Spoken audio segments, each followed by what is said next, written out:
وَلَقَدْ يَسَّرْنَا الْقُرْآنَ لِلذِّكْرِ فَهَلْ مِن مُّدَّكِرٍ الحمد لله رب العالمين والصلاة والسلام على أشرف الأنبياء والمرسلين أما بعد فأعوذ بالله من الشيطان الرجيم من همزه ونفخه ونفثه بسم الله الرحمن الرحيم رب اشرح لي صدري ويسر لي أمري واحلل عقدة من لساني يفقهوا قولي اللهم انفعنا بما علمتنا وعلمنا ما ينفعنا وزدنا علما فبشر عباد الذين يستمعون القول فيتبعون أحسنه أولئك الذين هداهم الله وأولئك هم أولو الألباب أعوذ بالله من الشيطان الرجيم بسم الله الرحمن الرحيم إن يوم الفصل كان ميقاتا يوم ينفخ في الصور فتأتون أفواجا وفتحت السماء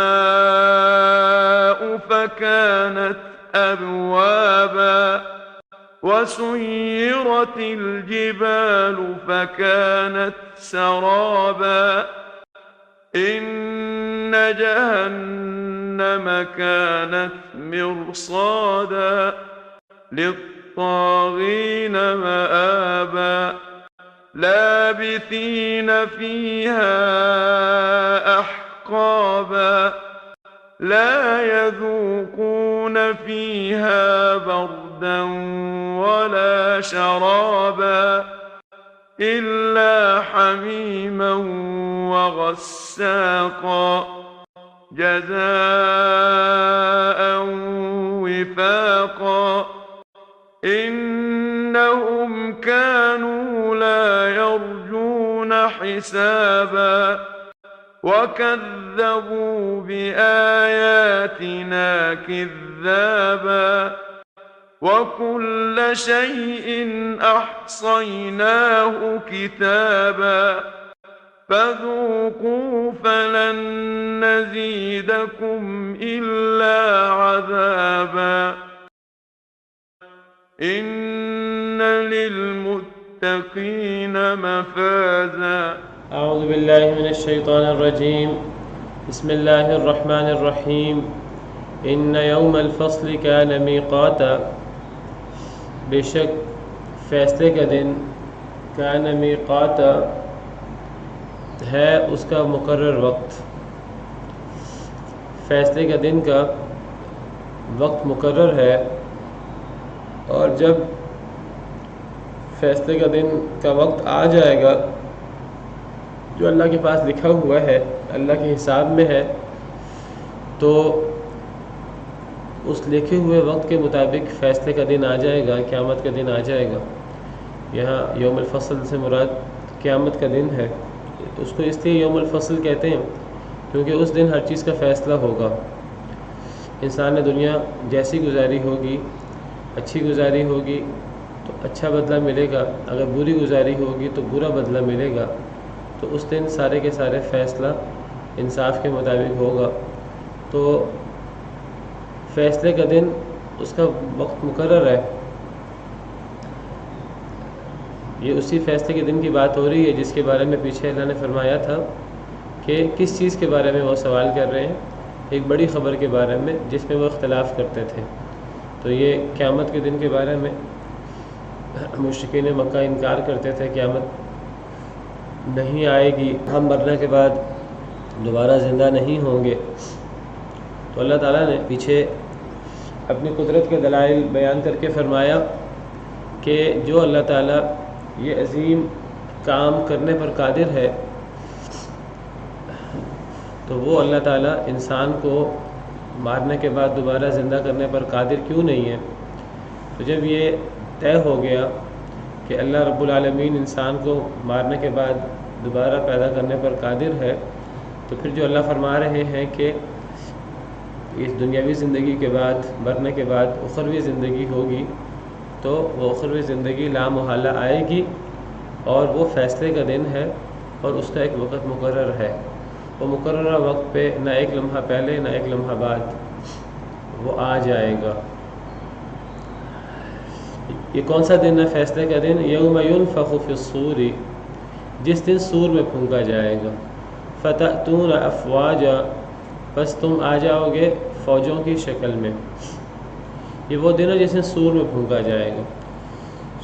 سور میں پھونکا جائے گا، سیدنا اسرافیل علیہ السلام پھونکیں گے تو تم سب لوگ فوجوں کی شکل میں آؤ گے۔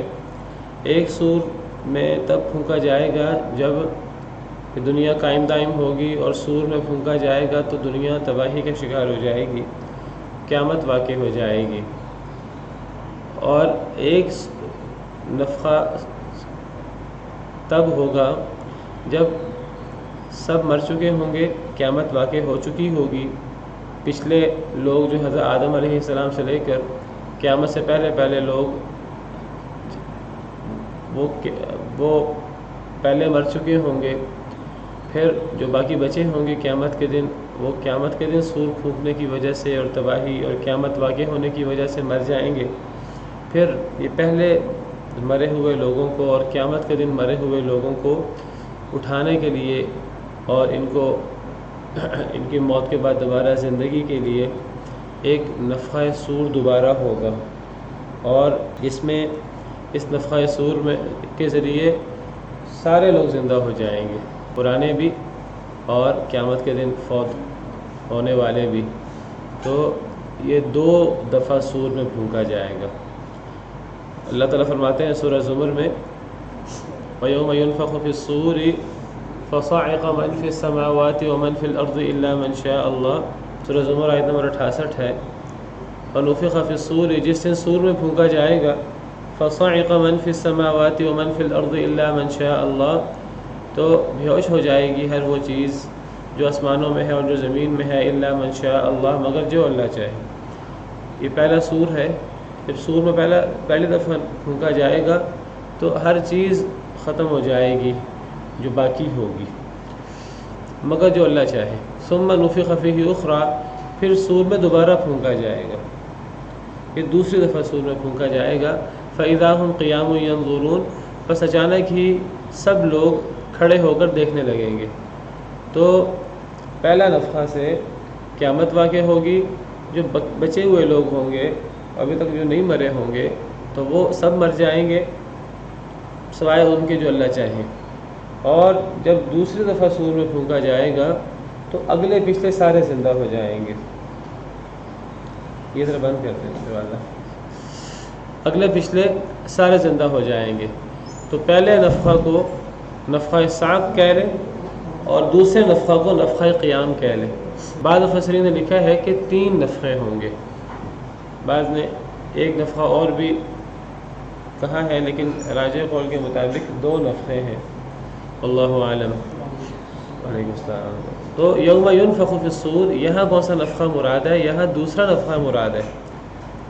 یہ جو دوسرا قول ہے کہ 3 نفخے ہیں، ان کے مطابق تیسرا نفخہ مراد ہے جس کو نفخہ قیام کہتے ہیں۔ تو جس دن سور میں پھونکا جائے گا، یہاں وہ آخری نفخہ نفخہ قیام مراد ہے۔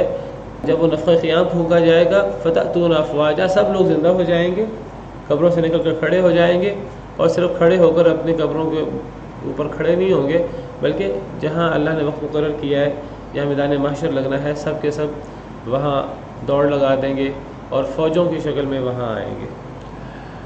بعض مفسرین نے لکھا ہے فتأتون افواجا، کہ تم فوجوں کی شکل میں آؤ گے، یعنی ہر امت اپنے رسول کے ساتھ، ہر امت اپنے رسول کی قیادت میں، اس نے رسول کی دعوت پر لبیک کہا یا نہیں کہا، ہر امت اپنے اپنے رسول کی قیادت میں جو ہے وہ میدان محشر میں موجود آ کھڑی ہوگی۔ جس طرح اللہ تعالیٰ فرماتے ہیں وَيَوْمَ نَبْعَثُ فِي كُلِّ أُمَّةٍ شَهِيدًا عَلَيْهِمْ مِنْ أَنفُسِهِمْ وَجِئْنَا بِكَ شَهِيدًا عَلَى هَؤُلَاءِ، ہر امت ہوگی، ہر جماعت ہوگی، تو ہم اس دن ہر جماعت میں سے ایک گواہ اٹھائیں گے جو ان کے بارے میں گواہی دے گا۔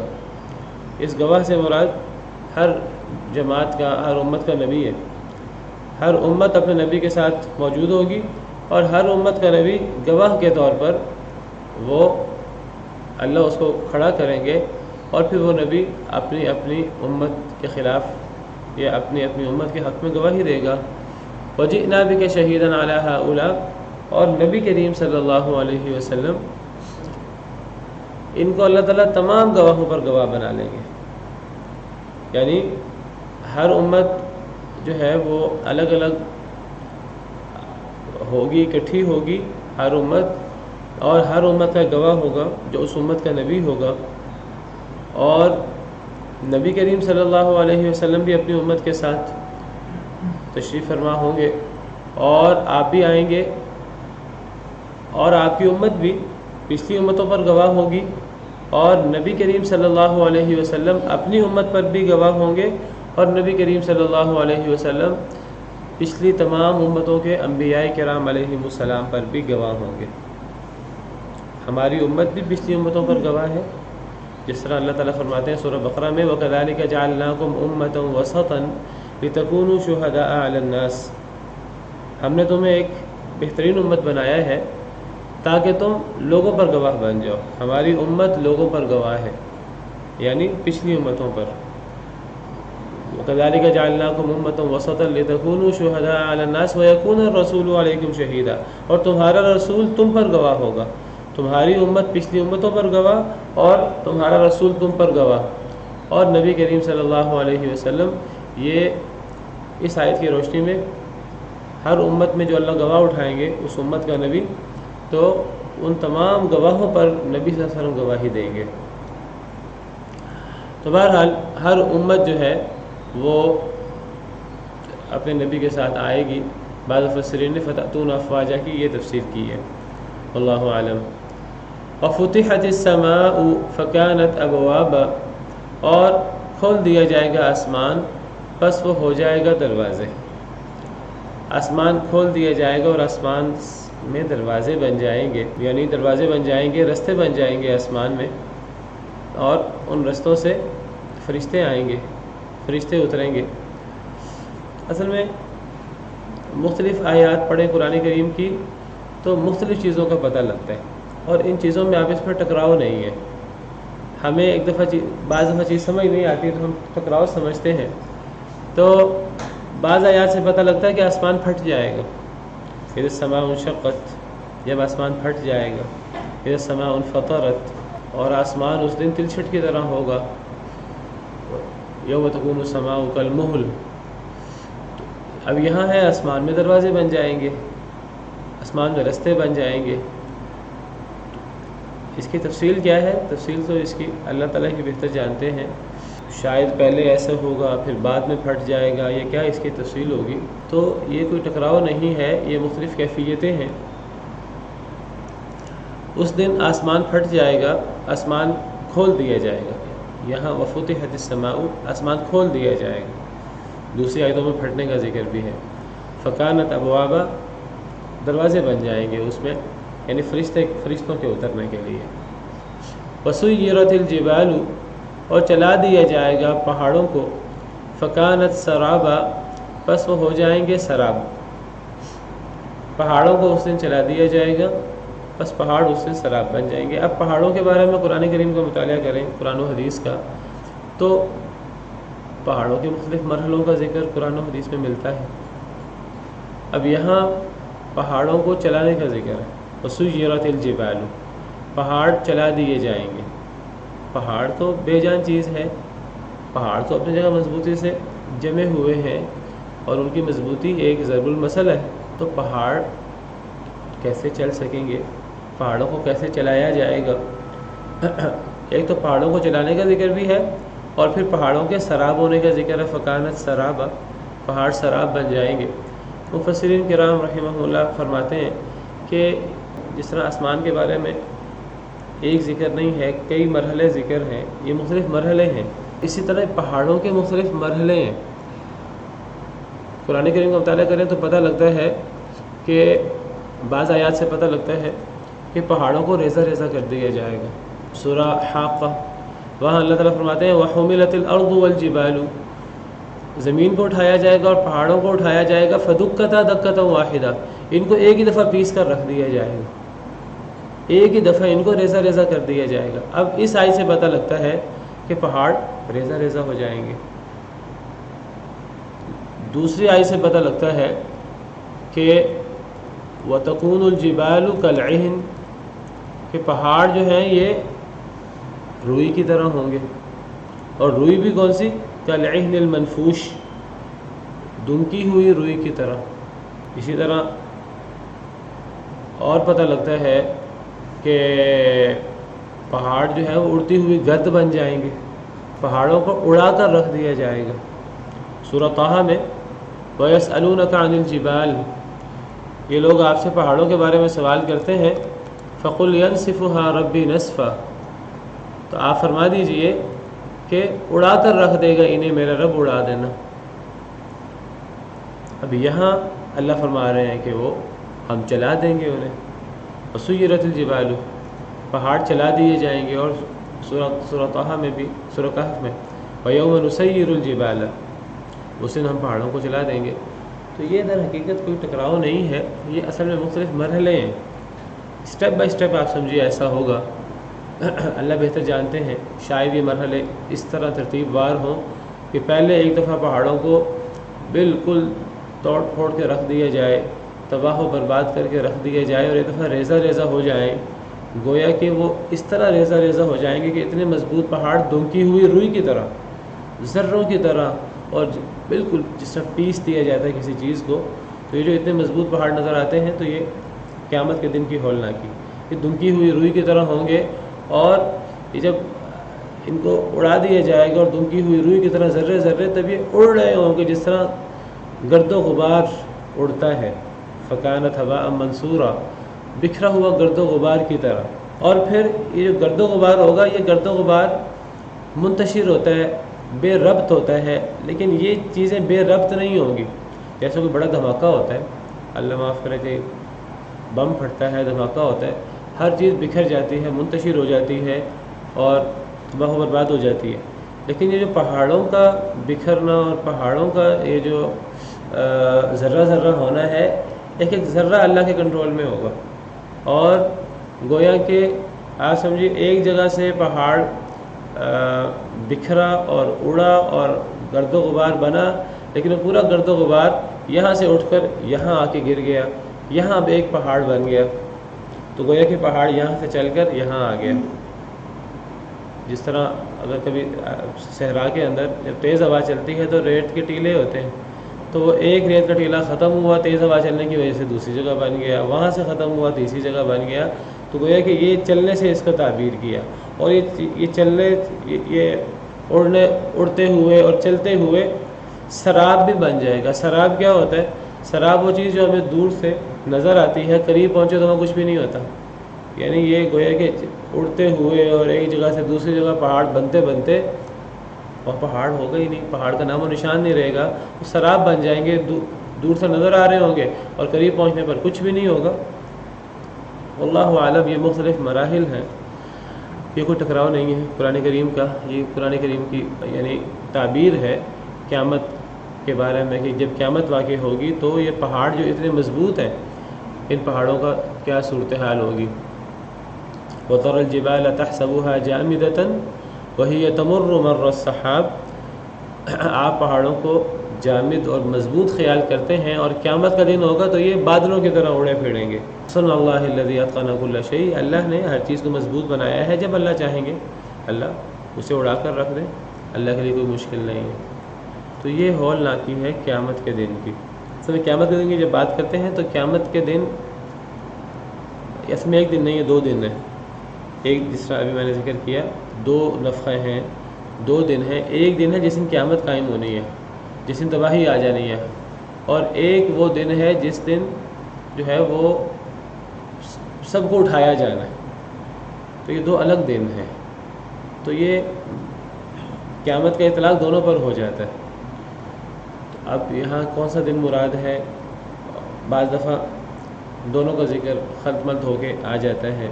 کبھی ایک میدان محشر ہے جب محشر لگے گا حساب کتاب کے لیے، اور ایک قیامت کا دن ہے جب ہر چیز تباہ و برباد ہوگی، اور ان دونوں نفخوں کے درمیان، ان دونوں دنوں کے درمیان 40 کا فاصلہ ہے۔ نبی صلی اللہ علیہ وسلم نے فرمایا، صحیح حدیث ہے، یہ صحیح بخاری کی حدیث ہے، حضرت ابو ہریرہ رضی اللہ عنہ راوی ہیں، نبی صلی اللہ علیہ وسلم نے فرمایا بین النفختین 40، دونوں نفخوں کے درمیان 40 کا فاصلہ ہے۔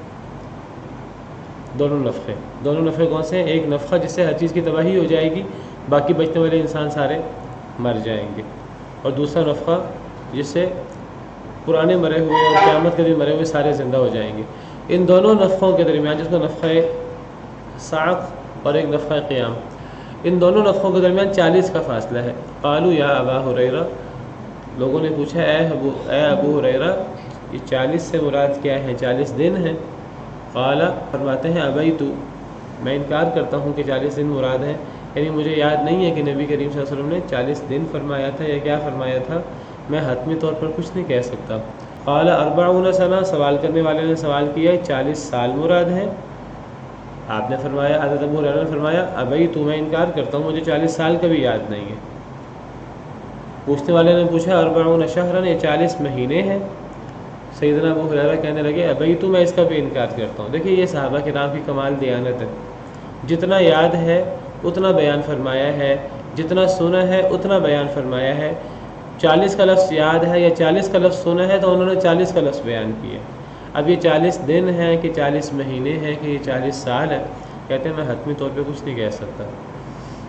وَيَبْلَى كُلُّ شَيْءٍ مِّنَ الْإِنسان، انسان کی ہر شے وہ گل سڑ جاتی ہے، ختم ہو جاتی ہے، الا عجب ذنبہ، مگر عجب ذنب، فیہ یرکب الخلق، اسی سے دوبارہ مخلوق پیدا کی جائے گی۔ عجب ذنب یہ ریڑھ کی ہڈی کے بالکل آخری سرے پر پورا انسان جب مر جاتا ہے تو اور قبر میں دفن ہو جاتا ہے مٹی میں، تو مٹی میں مل جاتا ہے اس کا جسم، گوشت بھی اور پھر اس کی ہڈیاں بھی آہستہ آہستہ بوسیدہ ہو کر وہ بھی مٹی میں مل جاتی ہیں۔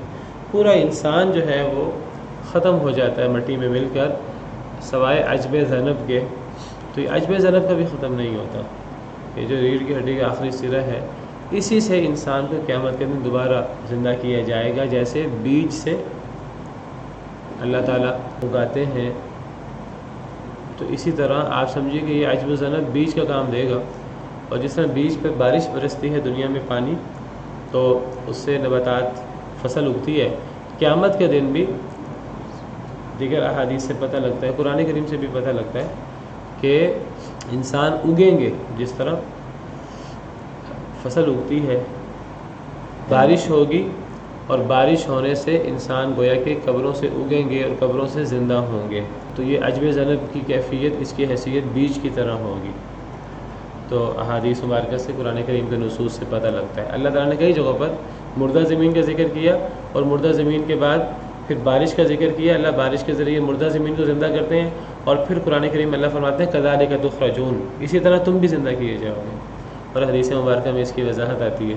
تو اللہ کو تفصیل کا پتہ ہے، بہتر پتہ ہے کہ کیسے سب انسان مرنے کے بعد دوبارہ زندہ ہوں گے۔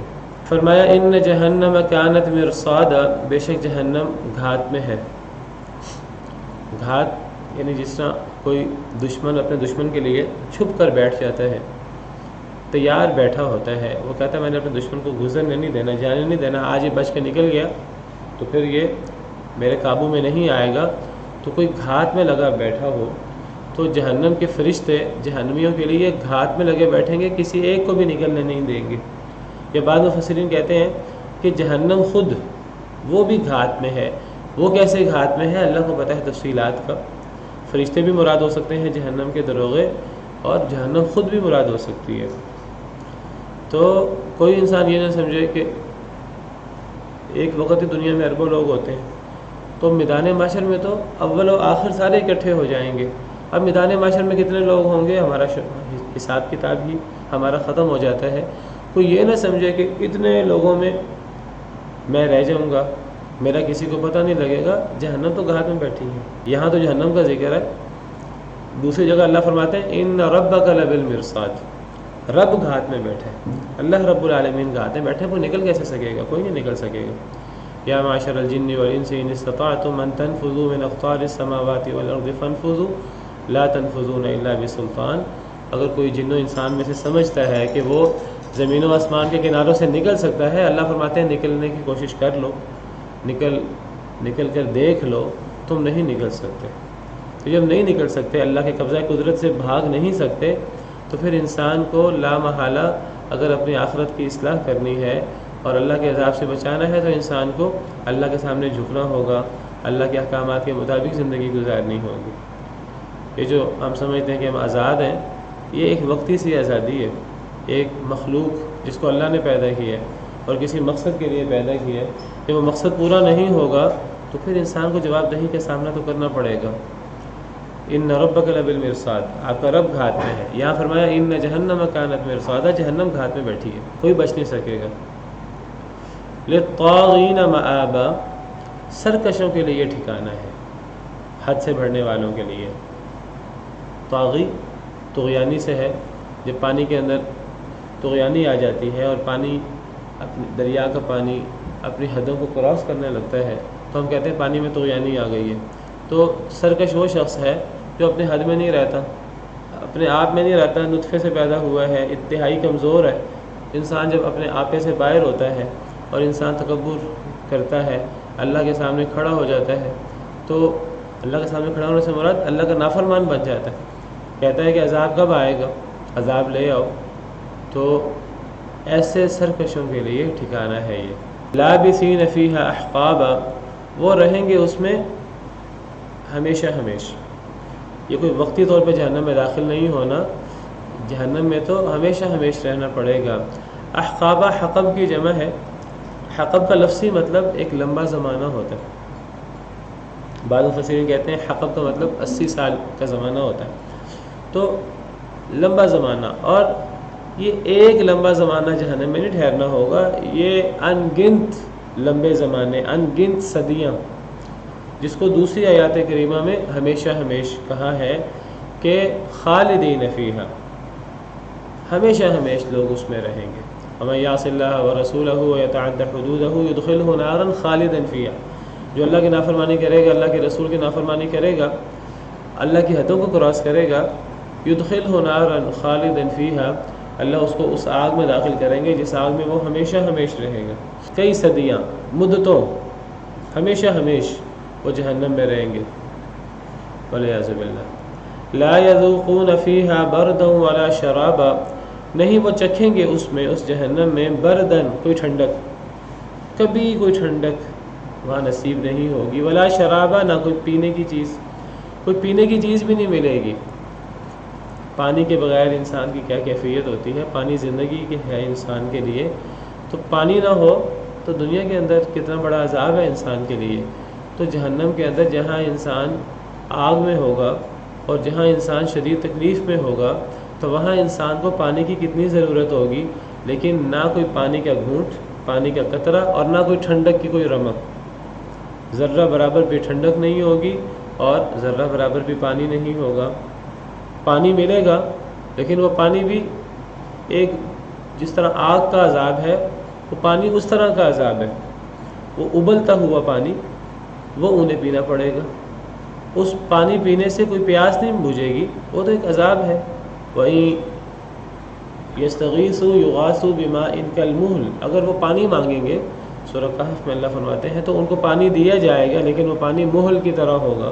اصل میں برتن کے نیچے جو سب سے نیچے کا حصہ ہوتا ہے، ہانڈی کے نیچے جو سب سے گرم ہوتا ہے، تو اس کی طرح ہوگا، ابلتے ہوئے پانی کی طرح ہوگا۔ یشوی الوجوہ، جو چہرے کو بھون کے رکھ دے گا، جب اس پانی کو قریب کیا جائے گا چہرے کو بھون کے رکھ دے گا، تو وہ پانی انہیں پلایا جائے گا، وہ پانی پینے پر یہ مجبور ہوں گے، اور وہ پانی قطرہ قطرہ گھونٹ گھونٹ نہیں پئیں گے، وہ پانی جو ہے وہ فشاربون علیہ من الحمیم فشاربون شرب الہیم، وہ پانی پیاسے اونٹ کی طرح پئیں گے، جس طرح اونٹ غٹا غٹ ایک چیز کو پی لیتا ہے لیکن اس سے کوئی فائدہ تو نہیں ہوگا، وہ تو ایک عذاب ہے۔ جہاں سے گزرے گا وسقوا ماء حمیما فقطع امعاءهم، وہاں سے ہر چیز کو کاٹتا کاٹتا صاف کر کے نکل جائے گا، پھر ہر چیز دوبارہ صحیح ہو جائے گی، اور پھر پانی کو سر کے اوپر بھی ڈالا جائے گا۔ ثم صبوا فوق رأسه من عذاب الحمیم، اس کے سر پر گرم پانی کا عذاب ڈالو۔ ذق انک انت العزیز الکریم، چکھ تو بڑا ہی معزز ہے، تو بڑا ہی غالب ہے، اللہ طنز کرتے ہوئے فرمائیں گے تو دنیا میں بڑا ہی تکبر کرتا تھا، تو بڑا ہی دنیا میں معزز بنتا تھا، آج تیری مہمان نوازی ہو رہی ہے جہنم میں گرم پانی کو پلا کر اور گرم پانی کو سر پہ بہا کر، والعیاذ باللہ۔ تو ایک پانی کا گھونٹ، ٹھنڈے پانی کا، ایسا پانی جو پیاس بجھائے، وہ ایک گھونٹ، ایک قطرہ بھی نہیں ملے گا۔ وَنَادَى أَصْحَابُ النَّارِ أَصْحَابَ الْجَنَّةِ أَنْ أَفِيضُوا عَلَيْنَا مِنَ الْمَاءِ، جہنمی جنت والوں سے کہیں گے، ان کو پکاریں گے کہ یہ فرشتے تو ہماری بات نہیں سن رہے، اللہ ہماری بات نہیں سن رہے، تو تم ہم پر پانی بہا دو، او مما رزقکم اللہ، یا جو اللہ نے تمہیں رزق دیا ہے، کوئی رزق ہمیں بھی بھیج دو۔ تو پھر جنتی کہیں گے قالوا ان اللہ حرمہما علی الکافرین، تو جنتی کہیں گے اللہ نے ان دونوں چیزوں کو کافروں پر حرام کر دی ہے، اب کافروں کو یہ چیز کبھی نہیں ملے گی۔ کون کافر لوگ؟ الذین اتخذوا دینہم لہوا ولعبا، جنہوں نے اپنے دین کو کھیل تماشا بنا لیا تھا، جنہوں نے دنیا میں غفلت کے اندر اور کھیل تماشے کے اندر زندگی گزاری، تو لا یذوقون فیہا بردا ولا شرابا، وہ لوگ اس جہنم کے اندر کوئی ٹھنڈک نہیں پائیں گے، ولا شرابا، اور نہ کوئی پینے کی چیز، الا حمیما، سوائے گرم پانی کے، ابلتا ہوا کھولتا ہوا پانی، وغساقا، اور پیپ، زخموں کی پیپ، جہنمیوں کے اپنے ہی زخموں کی پیپ، جو ایک عذاب ہے، وہ تو کوئی پیاس بجھانے والی چیز نہیں ہے، وہ تو ایک الگ عذاب ہے، وہ صرف ایک مکروہ ترین، کریہ ترین چیز نہیں ہے، ایک زخموں کی پیپ ہونے کے حوالے سے وہ شدید گرم بھی ہے، اور وہ ایک عذاب ہے ابلتے ہوئے پانی کی طرح۔ اگر ملے گا تو انہیں ابلتا ہوا پانی یا غساق ملے گا، پیپ زخموں کی، یہ اتنی سخت سزا، اتنی کڑی سزا۔ اللہ فرماتے ہیں جزاء وفاقا، برابر کا بدلہ ہے، پورا بدلہ ہے، یہ کوئی زیادتی نہیں ہے۔ کوئی بندہ یہ نہ سمجھے کہ یہ تو بڑی زیادتی ہو گئی، یہ تو دنیا کے اندر ہمارے عمل اتنے تو نہیں تھے، ہم تو تھوڑا عرصہ زندہ رہے، گناہ کرتے رہے، نافرمانی کرتے رہے، لیکن اب ہمیشہ کا عذاب، اور اتنا سخت عذاب جو ایک لمحہ اس کا قابل برداشت نہیں ہے، اور بجائے یہ کہ پوری زندگی ہمیشہ دنیا والی زندگی بھی نہیں، ہمیشہ جو ہے وہ اس میں رہنا۔ اللہ فرماتے ہیں پورا بدلہ ہے۔ تمہارے اعمال اتنے کریہ تھے، تمہارے اعمال ایسے تھے، ان اعمال کا بدلہ یہی ہے، اور یہ پورا بدلہ ہے، نہ یہ تمہارے اعمال سے کم بدلہ ہے، نہ یہ تمہارے اعمال سے زیادہ ہے، پورا بدلہ ہے، کوئی ظلم نہیں ہے، کوئی زیادتی نہیں ہے۔ وما ظلمناہم ولکن ظلموا انفسہم، اللہ فرماتے ہیں ہم نے کوئی ظلم نہیں کیا کسی پر۔ جب اللہ دنیا میں عذاب بھیجتے ہیں کسی قوم پر، یا اللہ قبر میں یا قیامت کے دن یہ عذاب دیں گے، اللہ فرماتے ہیں ہم کوئی ظلم نہیں کرتے کسی پر۔ اللہ نے تو اپنے بارے میں لکھ دیا ہے، یا عبادی انی حرمت الظلم علی نفسی، اے میرے بندو میں نے تو اپنے آپ پر ظلم کو حرام کر دیا ہے۔ ان اللہ لا یظلم مثقال ذرہ، اللہ تو ذرہ برابر بھی ظلم نہیں کرتے۔ ہر چیز واضح کر دی ہے اللہ تعالیٰ نے، ہر چیز بتا دی ہے، ایک دفعہ نہیں سینکڑوں دفعہ۔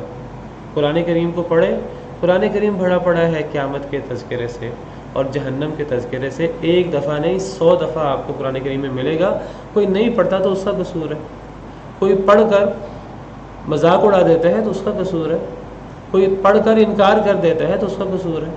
اللہ نے تو ہر چیز واضح کر دی ہے، اللہ نے تو ہر چیز بتا دی ہے۔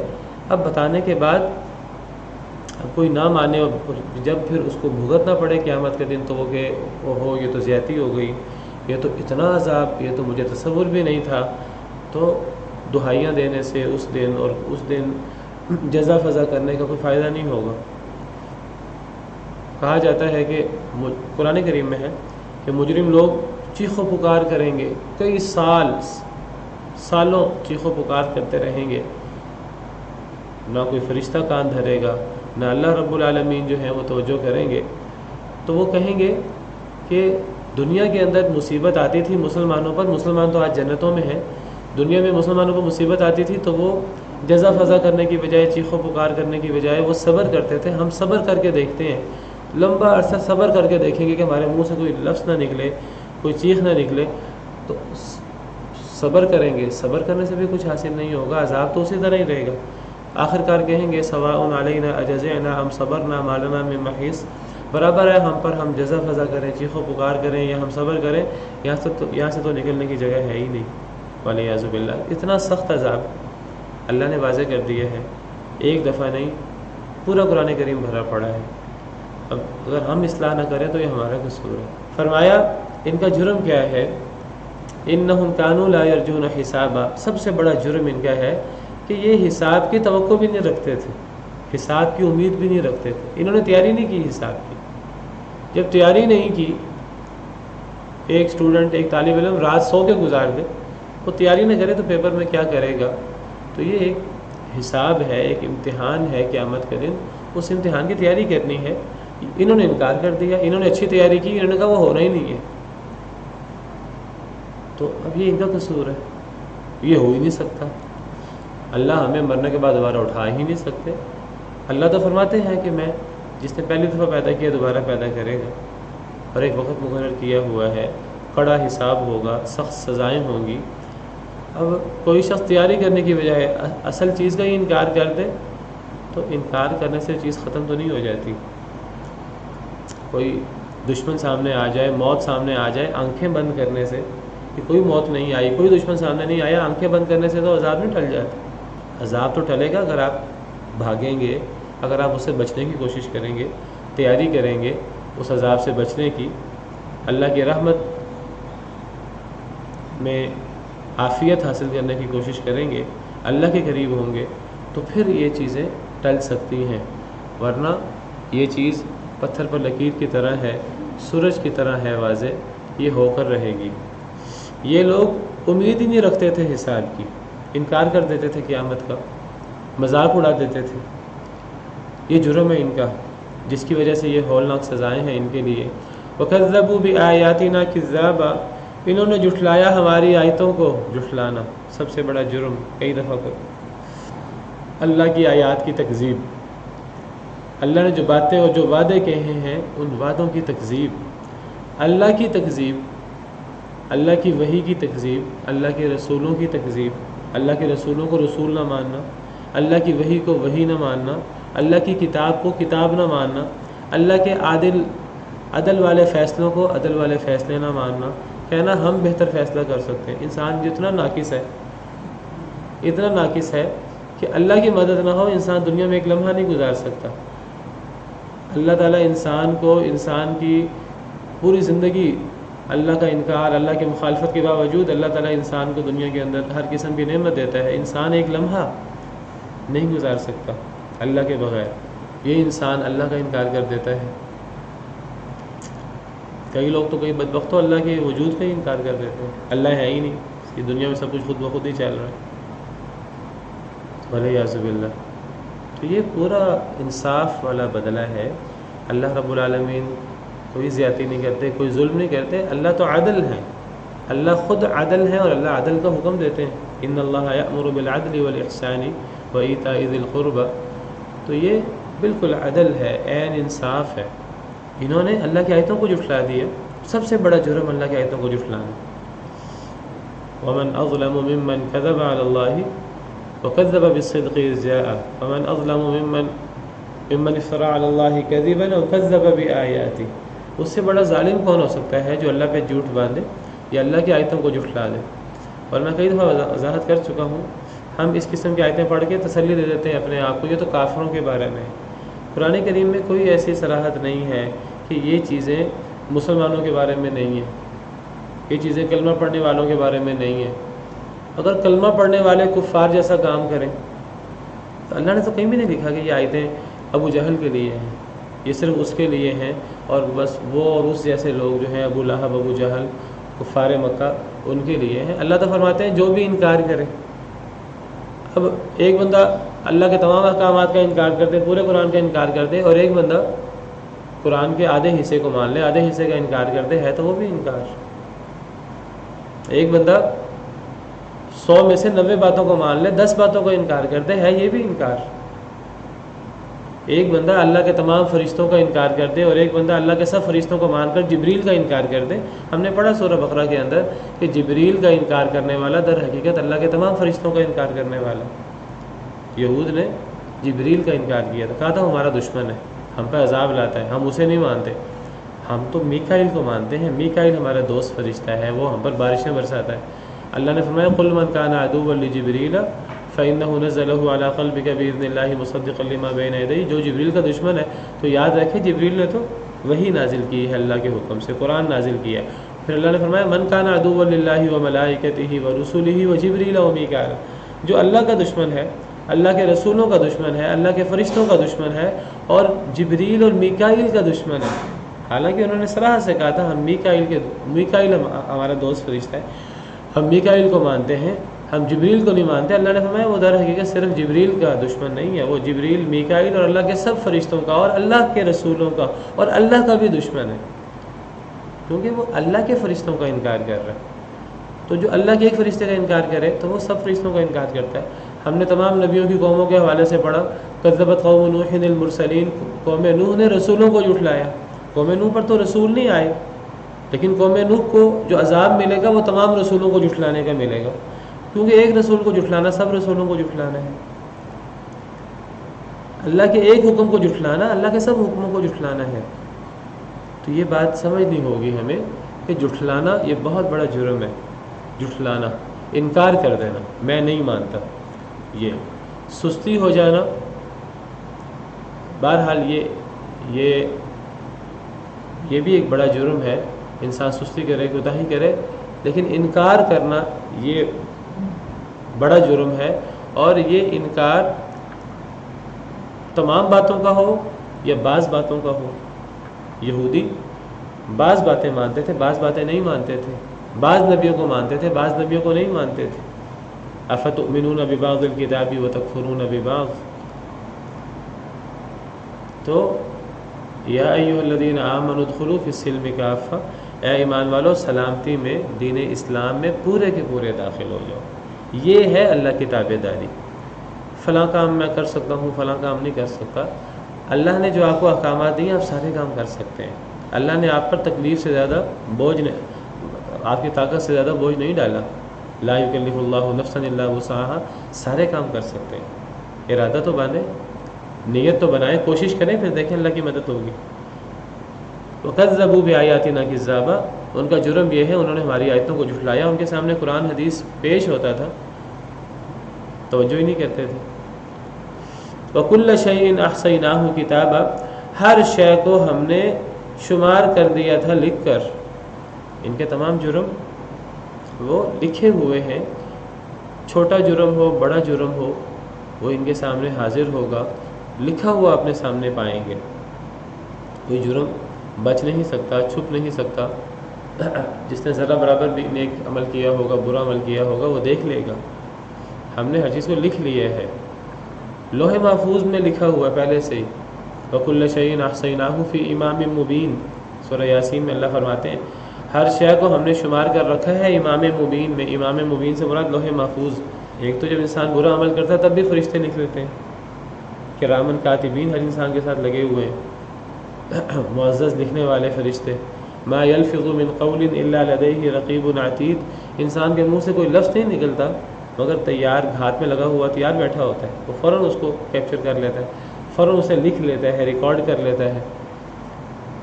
اور یہ صرف اس وقت نہیں ہوتا جس وقت انسان برا عمل کرتا ہے یا اچھا عمل کرتا ہے۔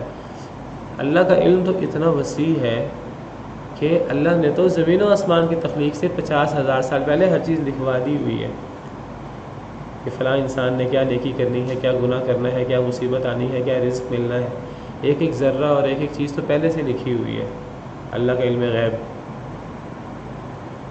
ہر شے کو ہم نے شمار کر رکھا ہے لکھ کر۔ فذوقوا، پس چکھو، فلن نزیدکم الا عذابا، پس ہرگز نہیں ہم زیادہ کریں گے تمہیں مگر عذاب میں۔ یہ تمہارا عذاب بڑھ سکتا ہے، کم نہیں ہو سکتا۔ اس میں یہ بھی بڑا مغالطہ بعض لوگوں کو ہوتا ہے، وہ کہتے ہیں کہ اگر عذاب ہوا بھی تو جب ہمیں اتنی تکلیف ہوگی، اتنا عذاب ہوگا تو آخرکار اللہ بندوں پر مہربان ہے، ہم اللہ کے بندے ہیں، اللہ کو ترس آ جائے گا۔ اللہ کو ترس آتا ہے اپنے بندوں پر، اپنے ماننے والوں پر، جو اللہ کا خیال کرتے ہیں اللہ ان کا خیال کرتے ہیں، جو اللہ کا دھیان کریں اللہ ان کا دھیان کرتے ہیں۔ جو اللہ کو یاد کرتے ہیں اللہ ان کو یاد کرتے ہیں۔ اللہ تو بہت کرم کرنے والے ہیں، بہت قدردانی کرنے والے ہیں، لیکن اس پر جو اللہ کی قدر کرے۔ جو بندہ اللہ کی پرواہ نہ کرے تو اللہ اس کی پرواہ کیوں کریں گے؟ اللہ اس کی پرواہ کبھی بھی نہیں کریں گے۔ تو اللہ رب العالمین کے لیے کوئی مشکل نہیں ہے۔ اللہ رب العالمین انسان کو اگر وہ اللہ کا نافرمان ہے، تکبر کرنے والا ہے، اللہ کے بالمقابل اللہ تعالیٰ اس کو کڑا ترین عذاب دے اور ہمیشہ ہمیشہ کے لیے دے۔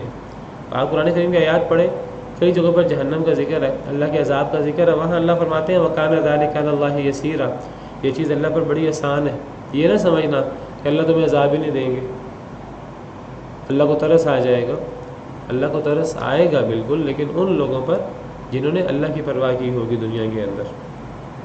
جتنی پرواہ کی ہوگی، جتنا دھیان کیا ہوگا، اللہ ان کا اتنا ہی دھیان کریں گے۔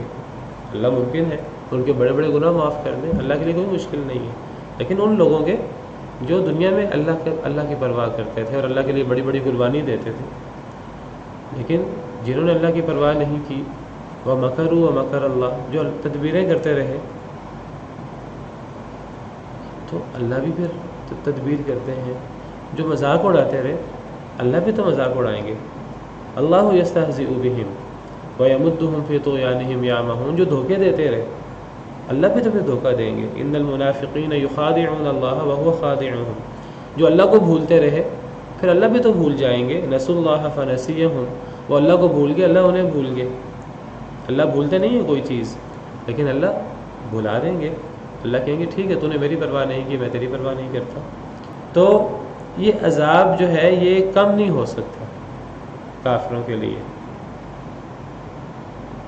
یہ عذاب بڑھے گا، کم نہیں ہوگا۔ بس چکھو، ہرگز نہیں ہم زیادہ کریں گے تمہیں مگر عذاب میں۔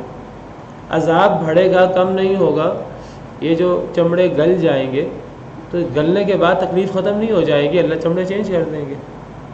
کلما نضجت جلودہم بدلناہم جلودا غیرہا لیذوقوا العذاب، جب بھی ان کے چمڑے گل جائیں گے ہم ان کے چمڑے بدل دیں گے تاکہ وہ عذاب چکھیں، تاکہ اب ان کو صحیح مزہ آئے کہ دنیا کے اندر جو وہ زندگی گزارتے رہے۔ کلما خبت زدناہم سعیرا، دنیا کے اندر آگ جلتی ہے، ایک وقت آتا ہے کہ کم ہونا شروع ہوتی ہے۔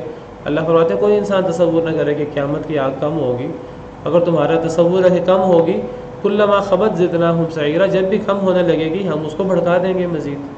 تو یہ آگ نے ہلکا نہیں ہونا، یہ عذاب نے ہلکا نہیں ہونا، یہ ایک دن کے لیے بھی تخفیف نہیں ہونی عذاب میں۔ جہنمی لوگ اللہ سے ایک دن کی تخفیف کا مطالبہ کریں گے، جہنم کے دروغہ سے ان کا مطالبہ مانا نہیں جائے گا۔ وقال الذين في النار لخزنة جهنم ادعوا ربكم يخفف عنا يوما من العذاب، جہنم والے جہنم کے دروغوں سے کہیں گے کہ اپنے رب کو پکارو، ہماری تو وہ سنتا نہیں ہے، تم اپنے رب کو پکارو، اللہ کو پکارو کہ ایک دن عذاب ہلکا کر دے۔ تو وہ دروغے کہیں گے قالوا اولم تک تأتیکم رسلکم بالبینات، کیا رسول نہیں آئے تھے دنیا میں، تمہیں انہوں نے بتایا نہیں تھا یہ ہولناکیوں کا، یہ جہنم کا، جہنم کے عذاب کا، اور یہ عذاب بڑھ سکتا ہے، کم نہیں ہو سکتا۔ قالوا بلا، وہ کہیں گے ہاں رسول تو آئے تھے۔ تو پھر جہنم کے دروغہ کہیں گے فدعوا، تم خود ہی پکارو، ہم تو نہیں پکاریں گے اللہ کو، اللہ تو بڑے غضب میں ہے۔ وما دعاء الکافرین الا فی ضلال، اور کافروں کی یہ پکار رائے گاہ جائے گی، ایک دن کا عذاب بھی ہلکا نہیں ہوگا۔ والعیاذ باللہ، والعیاذ باللہ، اللہ تعالیٰ معاف کرے، اللہ تعالیٰ ہمیں جہنم کے آگ سے بچائے۔ ان للمتقین مفازا، بے شک متقین، اللہ سے ڈرنے والے، اللہ کا تقوی اختیار کرنے والے، دنیا کے اندر اللہ کا دھیان کرنے والے، اللہ کی ناراضگی کا دھیان کرنے والے، پھونک پھونک کر قدم رکھنے والے، ان کے لیے کامیابیاں ہیں، اصل کامیابی دنیا میں بھی اور آخرت میں بھی۔ اور وہ کامیابی جو ہے وہ جنت کی صورت میں اور اللہ کی نعمتوں کی صورت میں ہے، اس کا تفصیل سے ذکر آگے آ رہا ہے، تو وہ انشاءاللہ ہم کل پڑھیں گے۔ صرف ایک آیت اس لیے پڑھ دی ہے تاکہ یہ جو اتنا اللہ کا عذاب اور اللہ کی سزا، تو انسان کے دل میں اللہ کا خوف بھی پیدا ہو، لیکن ساتھ انسان کو تسلی بھی ہو کہ اگر کوئی اللہ کی طرف رجوع کرنے والا ہے، کوئی اللہ سے ڈرنے والا ہے، کوئی اللہ کا دھیان کرنے والا ہے، اللہ کی پرواہ کرنے والا ہے، تو اللہ سے بڑھ کر پھر اس کی پرواہ کرنے والا کوئی نہیں ہوگا۔ جو اللہ کا دھیان کرے گا اللہ بھی اس کا دھیان کریں گے، اللہ کا ذکر کرے گا اللہ بھی اس کا ذکر کریں گے. جو اللہ کی قدردانی کرتا ہے اللہ اس کی قدردانی کرتے ہیں. اللہ چھوٹی سے چھوٹی چیز کی پرواہ کرتے ہیں، لیکن کب؟ جب ہم پرواہ کریں. تو اگر ہم اللہ کی طرف چلیں، ایک قدم چلیں اللہ 10 قدم چل کر جائیں، اللہ دوڑ کر آتے ہیں. لیکن اگر ہم منہ موڑ لیں تو اللہ سے بڑھ کر بے نیاز کوئی نہیں ہے. وَكَانَ اللَّهُ غَنِيًّا حَمِيدًا. اللہ تعالیٰ کی تعریف تو کرنے والے بہت ہیں، پھر اللہ کو ضرورت نہیں ہے تمہاری. اگر تمہیں اللہ کی مدد چاہیے تو تمہیں اللہ کے دامن رحمت میں ہی پناہ لینی ہوگی. اگر ہمیں اللہ کے عذاب سے بچنا ہے، اس کے بچنے کا ایک ہی طریقہ ہے. کوئی ہمارے پاس ایسی پاور نہیں ہے، کوئی ایسی طاقت نہیں ہے ہم اللہ کے عذاب سے بچ سکیں. اللہم انی نعوذ برضاک من سخطک. اے اللہ آپ کی ناراضگی سے، آپ کی رضا کی پناہ میں ہم آتے ہیں. وبمعافاتک من عقوبتک. اے اللہ آپ کی سزا سے، آپ کی معافی کی پناہ میں ہم آتے ہیں. وبک منک. اے اللہ ہم آپ کے عذابوں سے اور آپ سے ہم آپ کی پناہ میں آتے ہیں. انسان اللہ کے عذاب سے، اللہ کے غضب سے، اللہ کی رحمت کی پناہ لے سکتا ہے، اور کوئی پناہ نہیں ہے، اور کوئی بھاگنے کی جگہ نہیں ہے، اور کوئی چھپنے کی جگہ نہیں ہے. ایک ہی طریقہ ہے کہ انسان اپنی اصلاح کر لے، سرنڈر کر لے، اللہ کے سامنے جھک جائے، جس کا نام اسلام ہے. اسی کا نام اسلام ہے. استسلام یا اسلام. اذ قال له ربه اسلم. اللہ نے حضرت ابراہیم سے فرمایا تھا کہ مطیع ہو جا. قال اسلمت لرب العالمین. انہوں نے فرمایا میں رب العالمین کے سامنے میرا سر جھکا ہوا ہے، جو اللہ کا حکم ہوگا میں تیار ہوں. یہ رویہ رکھیں گے تو کامیابیاں ہیں، نعمتیں ہی نعمتیں ہیں. کمی کوتاہی ہو جاتی ہے انسان سے، اللہ معاف کرنے والے ہیں. انسان اللہ سے توبہ کرے اللہ معاف کر دیتے ہیں، بڑی سے بڑی چیز کو معاف کر دیتے ہیں. لیکن اس کو جو معافی مانگے، جو شرمندہ ہو، جو شرمندہ نہیں ہے، جو اکڑ کرتا ہے، تو پھر اس کے لیے اللہ کے ہاں کوئی نرمی نہیں ہے، اس کے لیے اللہ کے ہاں کوئی رحمت نہیں ہے، پانی کا ایک گھونٹ بھی نہیں. والعیاذ باللہ. سبحان ربک رب العزت عما یصفون وسلام علی المرسلین والحمد للہ رب العالمین. في رحمه تحلو الحياة شوقا